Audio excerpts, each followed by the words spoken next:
बाबा हा, ही कुठली गाडी आहे? तर ही जी गाडी आहे याला बैलगाडी किंवा खटार गाडी असंही म्हणतात. बाबा ही गाडी कधीपासून वापरते?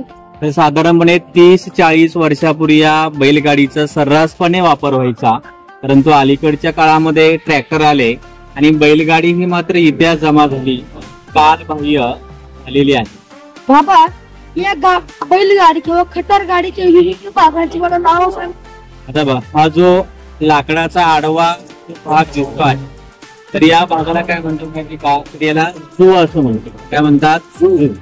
आणि हे जू बैलांच्या मानेवर असणारे हे जू आहे आणि बैल खाली मान ठेवतात आणि त्याच्यावर हे जू असतं. आणि हा जो भाग दिसतो त्याला काय म्हणतात?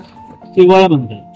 याचा उपयोग काय होतो, बैलांनी इथे मान ठेवल्यानंतर इथून गाव्याने इथपर्यंत बांधतात आणि मग बैलांच्या मानेवर हे जू असतं. लक्षामध्ये आपण पाठीमागचे भाग. आता बघ, हा जो उभा लाकडाचा भाग दिसतोय ना याला काय म्हणतो माहितीये का?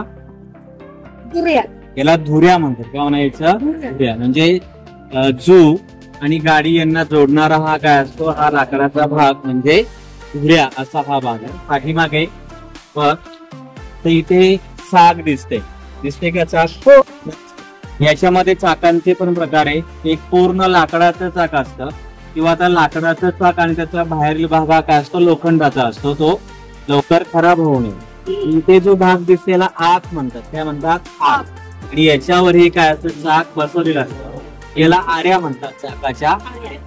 आणि हा कुणीचा भाग आहे बा, कुणी.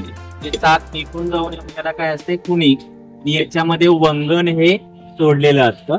त्याच्यामध्ये हा जो भाग आहे तो उंच, याला पात म्हणतात. काय म्हणतात? पात. लक्षामध्ये. आणि मग आतमध्ये बघा इथे फळ्यांचा भाग आहे दिसतो.